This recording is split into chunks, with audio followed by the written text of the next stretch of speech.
앞에서 1강, 2강, 3강까지 르네상스를 쭉 살펴보셨고요. 이번에는 4강, 근대화의 도시와 건축, 그리고 건축가에 대해서 이야기를 드리도록 하겠습니다. 자, 앞에서 시기는 로코코까지 흘러갔던 그 화려함과 디자인이 장식적인 측면이 있었던 시기와 더불어서 경제적인 궁핍함 때문에 시민들에 의해서는 폭동과 반란이 있었던 시기가 있었다라고 기억을 하실 겁니다. 이게 이제 산업혁명 이전의 시대인데 그때 당시에는 아직까지 그 낭만주의나 바로코가 흘러갔었고 건축적인 측면도 딱히 특별한 거는 그 몇 가지가 없었습니다. 왜냐, 인문학적인 가치가 더 중요했고 열망들이나 기술들은 많았지만 그거를 특별하게 적용할 수 있는 표현 방법들에 대해서 합일점이 없었기 때문이라고 보시면 되겠습니다. 그래서 철의 생산은 있었고요. 철로는 드러나기 시작했지만 건축물로 처음 적용해서 우리들이 이제 잘 알게 되는 철골 구조물 에펠탑에 의해서 만나게 되는 이거는 아직까지 시기상으로 아직 100년 정도 후에 일이 되게 되겠습니다. 처음에 철이 이용이 됐던 것은 철로부터인데요. 1767년 제조가 되었었고 이것이 건물에 적용된 것은 이 철이 갖고 있는 특성상 휘어짐과 열에 약한 것을 보완하면서부터 시작됐는데 약 100년이 더 후의 일입니다. 1848년 미국의 하퍼 앤 브라더스 출판사에서부터 적용이 돼서 보가더스에 의해서 설명이 됐는데 이 구조적인 방식이 발명됐기 때문에 보여질 수 있는 건축물로 나타내게 되었습니다. 그 에펠탑은 좀 다른 종류인데 건축물은 아니고 조형물입니다. 구조물인데 이것이 중요한 것은 당시에 만국박람회에 소개됐었을 때 이 높이, 엄청난 높이를 어떻게 사람들이 올라갈 수 있게 했겠느냐. 즉 엘리베이터, 오티스에 의해서 엘리베이터는 완성이 됐었지만 이것을 적용한 첫 번째 건물이었기 때문에 에펠탑이 이 철과 함께 그 당시에 혁명적인 기회를 많은 사람들한테 제공을 하게 됩니다. 자, 한 시기를 쭉 훑어보겠습니다. 시기가 흘러가는 것이 본격적인 산업혁명 준비 기간부터 해서 1900년도가 산업혁명을 생각하시면 이 이전에는 프랑스에 좀 아까 말씀드렸듯이 혁명이 일어나게 됩니다. 폭동, 반란 등등에 의해서 근대화로 넘어가는 가장 큰 원동력이 되는 프랑스 혁명이 1789년에 있었고요. 그리고 영국의 산업혁명도 그 동시대에 같이 발발을 하게 됩니다. 이어져서 많은 사람들이 이제 모든 시각이 왕이 절대적인 왕권에서부터 시민들로 내려왔기 때문에 만국 박람회의 필요성과 모든 사람들이 공유할 수 있는 기회들이 이제 많아지게 됩니다. 만국 박람회가 생겨났고요. 동시대로 쭉 아메리카로 이제 넘어오게 되면은 미국에서는 시카고 학파라는 것이 이 근대화에 커다란 영향을 끼치게 되게 됩니다. 자, 여기에 간단한 몇 가지 사진을 5컷 넣었는데요. 베를린 상설 시장의 모습이 19세기 중반이고요. 그리고 붉은 집이라는 조금 이따 설명을 자세하게 드릴 텐데 붉은 집의 내부 그리고 붉은 집의 외부 중간에는 오디토리움 빌딩이라고 하는 필립 모리스에 의한 고층 건물 그리고 다니엘 버넴에 의해서 지어진 라이언스 빌딩이라고 하는 건물들이 고층화가 시작되고 있는 모습입니다. 자, 1900년부터 시작해서 10년 단위로 해서 자잘하게 중요한 사건들을 좀 넣어봤습니다. 1900년부터 1910년, 20년, 30년, 40년, 50년, 즉 약 60년 기간 동안에 우리가 앞에서 3강까지는 몇천 년의 시간을 살펴본 많은 것들이 실은 이 시기에 종합적으로 기술적인 능력과 함께 혁명적으로 지나오게 되었구나라고 이해하시면 되겠습니다. 그리고 뭐냐 앞에서는 여러 가지 절대적인 왕권이나 또는 종교적인 힘이나 그리고 시민들의 기술력이나 개성 등등이 펼칠 기회가 별로 없었고요. 르네상스를 거치면서 휴머니즘 모든 것들이 인간 중심으로 돌아가게 되었던 시기를 거쳐서 그리고 또한 더불어서 기술이 뒷받침이 돼서 표현이 될 수 있었던 시기였기 때문에 우리가 이것을 혁명이라고 부르고 산업혁명 시기가 모든 역사 중에서 가장 중요한 시기다라고 보시면 되겠습니다.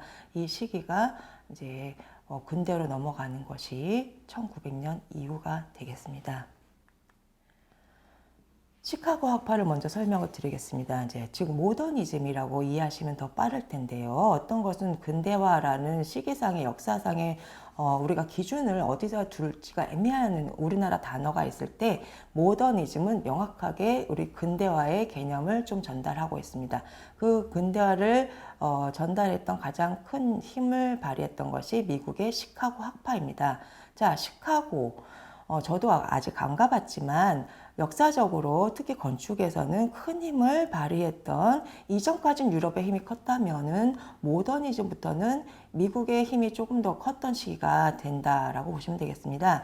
시카고 학파에 있어서는 시카고가 당시에 불이 엄청나게 대화재가 있었습니다. 자, 화재가 일어나면 모든 지역이 많이 다 불타 없어졌기 때문에 전쟁이나 마찬가지로 복구를 해야 되죠. 그래서 복구하는 재개발이 일어나게 됩니다. 이것을 주도했던 그룹이 있었는데 시카고 학파, 경향을 나타내고 있는 이런 건축가, 도시학가 여러 사람들에 의해서 이 건축물들로 그 도시를 재건하는 힘을 보여주게 됩니다. 자, 이게 가능했던 것이 아까 말씀드렸듯이 오티스라고 하는 사람에 의해서 엘리베이터가 먼저 발명이 됐었고요. 아, 이것을 건물에 적용할 수 있겠구나라는 힌트를 얻은 것이 에펠탑을 통해서입니다. 그러다 보니까 기술과 지식과 경제적인 여건이 단단했던 그런 모든 상황의 종합적인 결과로 시카고에서부터 고층 빌딩이 마치 경쟁이라도 하듯이 쭉쭉 들어가게 되는 시기가 1910년 이후가 되겠습니다. 자, 이 시카고 학파의 대표적인 사람이 루이스 설리반입니다. 루이스 설리반은 집안도 유복했고 또 풍부한 상상력이 엄청났었습니다. 아르누보 건축으로 해석되고 평가되는 당시에 건축물은 전통적이어야 된다, 점잖아야 된다, 그리고 비례와 균형에 맞춰야 된다. 이런 것이 너무 강조가 됐다 치면 르네상스와 어떤 시기를 거쳐가며 로코코와 바로코를 거쳐가면서 장식적인 거나 표현이 되는 것도 우리가 조금 더 개성으로 작용할 수 있던 것을 이제 가질 수 있었습니다. 이것을 적용했던 것이 루이스 설리반이고요. 워커 창고 건물, 그리고 대마천루 건물인 이제 웨인라이트 빌딩, 그리고 세인트루이스 빌딩, 그리고 개런티 빌딩 등등에 해서 사각형으로 보이는 건물들을 자세하게 살펴보시면 전통적인 거는 지키되 일부에 있어서는 장식적인 것을 모티브로 이용해서 건물이 세련되게 들어가기 시작합니다. 그래서 루이스 설리번은 근대화의 아버지다라고 평가를 할 수도 있겠습니다. 초기 근대 운동은 산업혁의 결과로 나타나는 굉장히 중요한 시기이기도 하고요. 건축 분야에서 다양한 형태의 두 가지 흐름을 나타내게 됩니다. 첫 번째는 구조를 중심으로 해서 무조건 건축물은 튼튼해야 된다는 그게 중심이 되는데 이것을 미학, 즉 아름다운 분야에 응용하는 구조적인 건축 작업 하나 하고요. 건축물을 양식이나 그 자체로서 존재해야 한다라고 하는 작업 두 가지가 있습니다. 즉 앞에 것은 아름다움을 조금 더 강조하는 것이고 뒤에 것은 전통이나 비례 질서를 강조하는 것이 드러나는 작업이다 생각하시면 되겠습니다. 그렇게 해서 사상들이 여러 가지가 발전이 되게 되는데 중요한 것을 몇 가지 살펴보시면 아르누보 운동이 있고요. 빈 분리파, 독일 공장 연맹 등등이 이어지게 됩니다. 자, 아르누보 이것도 역시 프랑스 말입니다. 프랑스 말 중에서 아르누보 두 개의 단어인데 더 띄어넣어서 설명을 드리면 아트, 누보, 즉 뉴 아트 운동입니다. 새로운 예술 또는 기술의 운동으로 보시면 되겠고요. 단어는 프랑스 말이지만 시작은 벨기에부터 하게 됩니다. 벨기에에서 시작되는 이 아르누보는 다른 오스트리아나 독일 등등으로 이제 비슷하게 펼쳐지게 되는데 이름만 달리 하게 됩니다. 빈 분리파 운동, 그리고 독일 공장 연맹 등등의 이름으로 해서 이어지는 시기가 초기 근대 건축 운동과 함께 흘러가게 됩니다. 자, 이쯤에서 빠뜨릴 수 없는 게 영국의 수공예 운동입니다. 존 러스킨에 의해서 시작되고 전개가 되는데 외모상으로는 굉장히 문학스럽고 예술가적인 모습을 갖고 있는 이분이 존 러스킨이고요. 1819년부터 1900년까지 이제 활동을 했죠. 살펴보시면 스케치가 많습니다. 스케치가 뭐냐? 중세 회귀적인 시각을 가지고 우리가 새로운 것은 분명히 있으나 이게 역사적인 걸 무시해서 아름다움을 떠나선 존재할 수 없다. 즉 디자인을 강조하기 시작합니다. 수공예 운동의 사상적인 배경은 예술이나 건축의 이상을 중세 고딕의 아름다움에서부터 찾아서 적용하고 있습니다. 산업사회가 너무 물질과 아까 상강에서 마지막 장면에서 보시면 막 석탄 공장에서 피어나는 연기 굉장히 암울하죠. 그런 시대적인 것을 비판하면서 사회개혁적인 사상을 조금 더 아름다움과 연결시키려는 노력으로 해석할 수도 있겠습니다. 이 건축에 있어서 7가지 등불 역할을 해야 되는 게 있는데 희생과 진실함과 그에 따른 힘, 그리고 아름다움, 생명력, 기억, 그리고 순종, 좀 적응하는 것으로 이제 해석하시면 되겠는데, 이 순종, 이렇게 7가지의 등불이 건축의 역할이다라고 이야기하면서 작업을 진행을 했습니다. 그 다음에 윌리엄 모리스가 나옵니다.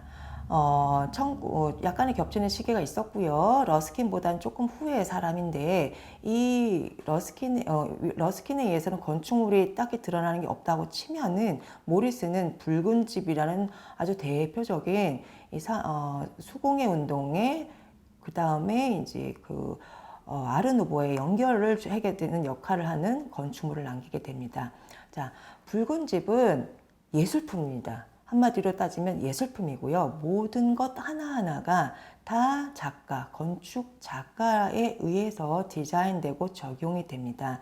붉은 집은 1859년에 설계되고 완공이 됐는데 치장 하나하나마다 건축가가 디자인한 요소들로 그 위치와 색깔과 가구의 방향까지도 다 공간 안에 계획되어져서 들어가 있다 생각하시면 되겠습니다. 그래서 결론적으로는 건축물은 물론 이용하는 거주자와 이용자 중심이 당연하겠으나 그 건축물 자체가 예술품을까지도 승화할 수 있다는 것을 보여준 것이 이 붉은 집과 그 다음에 이어진 아르누보 작품들입니다. 모리스 상회가 있고요. 그 조각, 스탠드, 글라스, 금속 제품, 가구도 역시 모리스에 의해서 디자인되고 생산되고 대량 생산된 것이 적용되게 됩니다. 근대 사회의 특성에 부적응하는 것이 이 사람은 대량 생산되는 시스템이라고 봤기 때문에 여기에 의해서 이 사람은 자체 예술품으로서 생산해서 적용하는 것을 개인의 건축가의 역할이다라고까지 가지고 있었습니다. 아르누보입니다. 아르누보는 이제 영어 스펠이 아래 나오시죠. 아트 누보인데 새로운 예술 또는 아트가 갖고 있는 두 번째 의미상 기술입니다. 기술까지도 포함한 것을 가지고 펼쳐지는 운동을 얘기하고요. 전위적인 그룹인 20인 그룹에 의해서 시작되고 이제 많이 홍보가 되기 시작합니다. 근대화 예술, 근대 예술이라는 잡지인데 이게 브뤼셀에서 출간이 돼요. 그리고 출간이 되면 많은 사람들이 보게 되겠죠. 이전에는 구전의 역할을 하게 된다면 이제는 기록물, 잡지나 등등 이런 이제 출판물에 의해서 많은 디자이너들이 새로운 경향들을 발빠르게 도입을 하게 됩니다. 새로운 예술 양식을 추구하게 되고 여긴 중요한 거는 전통도 중요하긴 하지만 또는 우리가 앞의 시기를 무시할 수는 없지만 그래도 주관성, 개성, 창의력 그것을 자유로운 예술로 추구하는 것 역시 중요하다라고 진행될 수 있었던 게 아르누보였습니다. 이 아름다움을 자유로움을 추구할 수 있는 재료적인 뒷받침이 없으면 또 안 되는 것이 철과 유리가 그 당시에 자유롭게 사용될 수 있는 능력이 있었기 때문으로 보시면 되겠습니다. 화려한 형태, 굴곡지고 곡선적이고 또는 뾰족하게 할 수 있는 것이 철과 유리의 특성이고요. 이 곡선적인 것을 장식으로 표면상의 예술품까지 승화한 게 이 아르누보의 운동이 기인하는 게 큽니다. 역사주의를 거부했던 파트도 있고요. 하지만 모든 사람들이 다 역사적인 것을 거부한 것은 아니고 알고 보면 어디서 흘러나왔던 이 근원은 실은 다 있었지만 그래도 개성이 중요하다는 것이 한때 이 아르누보의 커다란 힘이었기 때문에 이 모든 근대 예술은 근대 예술의 중요한 것은 개성이다. 그 개성을 너무 과하게 하다 보니까 이제 나중에 모더니즘을 거부한 포스트 모더니즘이나 레이트 모더니즘에서는 이 개성이 너무 지나쳐서 좀 거부할 정도, 거부감이 있는 정도까지 이제 이어지게 되긴 하지만 건축가의 또는 예술가의 개성, 아름다움 또는 창의력 이런 것들이 드러날 수 있었던 것은 아르누보의 역할이 크다고 할 수 있겠습니다. 자, 주요 건축가 중에 앙리 반데벨데가 있고요. 빅토르 로타, 빅토르 귀마르에 의해서 아르누보의 건축물의 형태를 보시게 되겠습니다. 지금도 가시면 파리나 벨기에 등등에서는 원형의 둥글게 올라가는 멋진 계단들을 보실 수가 있고요. 또 우리나라에서는 좀 아쉬운 부분 중에 하나인 지하철 입구 부분에 이 아름다운 그 아르누보 시기의 입구 철골로 되어 있는 유리 곡면들로 처리된 예술품과 같은 입구들이 아직도 많이 남아 있습니다. 자, 이 가우디입니다. 가우디는 실은 몇 시간 강의를 해도 모자라는 천재적인 건축가입니다. 이 가장 중요한 건축물 중에 하나가 사그라다 파밀리아 성당, 아직도 미완성인 작품입니다. 200년에 걸쳐서 지금 지어지고 있는 파밀리아 성당이 스페인에 있고요. 그 위에는 카사밀라 주택이라는 주택입니다. 이게 어디 한 군데가 지금 평평한 곳이 있나 바닥 빼고는 없습니다. 바닥 외에는 마치 파도가 치듯 물 흐르듯 유연함의 극치를 또한 자연적인 요소의 도입을 모든 공간에서 우리가 느낄 수 있게끔 하는 가우디의 대표적인 작품이고요. 이 요소를 하나 살펴보면은 실은 이게 외계에서 온 건물 아닐까 싶을 정도로 우리가 현재에 있어서는 감히 시도조차 못하는 그런 작업들을 거의 100년 전에 이 사람은 척척척 만들어서 지금 현대의 많은 사람들한테 귀감이 되고 있고 관광의 명소를 만들어내고 있습니다. 자, 바트요 주택이고요. 귀엘 공원의 모습입니다. 자, 또 하나 우리가 아르누보로 대표할 수 있는 이 가우디도 아르누보 시기의 작가이고 이 맥킨토시 지금 소개하는 맥킨토시 작가도 아르누보 작가이지만 이 굉장히 모습이 다릅니다. 정형적이고 정제되고 신선한 공간감으로 주려고 했던 노력을 했던 것이 맥킨토시 작품이고요. 이 글래스고에 있는 예술학교 아직 남아있는 모습입니다. 독일 공장 연맹은 앞에 것과는 조금 차별화적으로 예술성은 좀 떨어지지만 공업 제품을 표준화하고 공업 기술을 건축 디자인에 적용하는 데 혁혁한 역할을 했던 하나의 분류입니다. 자, 맥킨토시와 그 앞에 있는 독일 공장연맹과 더불어서 굉장히 중요한 하나의 흐름이 있었는데 바우하우스입니다. 바우하우스를 시작하게 한 사람이 그로피우스입니다. 시스템 건축가로 유명하고요. 규격화, 모듈화를 시작한 이제 발상을 준 사람이 그로피우스고 산업화와 함께 더불어서 굉장히 교육적에서는 건축에서는 커다란 역할을 했던 바우하우스를 이제 시작을 하게 됩니다. 이제 이 그로피우스는 이 3단계 교육 과정을 도입을 했습니다. 입학 지원자에 의해서 6개월간 예비 교육을 실시하고 그리고 각자가 선택한 공방에 들어가서 각자의 작업을 3년간 진행을 합니다. 그리고 나서 최종 단계인 건축 교육을 시작하게 합니다. 그 준비 과정을 했다는 것이 굉장히 놀라웠고요. 지금 현재 건축학교에 진행하고 있는 4년제, 5년제보다도 더 선도적인 교육 시스템을 바우하우스에서는 시작했다라고 알 수 있겠습니다. 그리고 이 르꼬르비제 이어지는 그 그로피우스 이후에 또 다른 굉장히 건축에서는 대부이죠. 르꼬르비제는 두 가지가 중요한데 도미노 시스템과 새로운 건축의 5원칙을 주장하면서 자기만의 한 시기를 흘러가게 합니다. 도미노 시스템이라는 것은 벽이 구조로부터 완전히 독립돼서 뼈대와 바닥으로만 이동되고 나머지는 건축가가 자유롭게 구성할 수 있는 시스템을 구조체로 내밀어낸 것입니다. 그리고 새로운 건축의 5원칙은 이 역시 건축가가 자유롭게 디자인할 수 있는 원칙에 해당된다고 보시면 되는데 5가지가 있습니다. 필로티, 그리고 골조와 벽의 기능적인 독립, 도미노 시스템이죠. 그리고 자유로운 평면, 자유로운 파사드, 그리고 반드시 옥상 정원을 둔다. 이거 5가지 원칙이었습니다. 이 르꼬르비제 후기에 사진이 있고요. 인간을 척도의 기준으로 삼아서 모든 기준은 인간이 되어야 된다고 하는 모듈러 시스템을 처음으로 만들었고요. 이 5원칙이 적용된 빌라 사보아의 사진과 평면 그리고 스케치의 모습이 되겠습니다.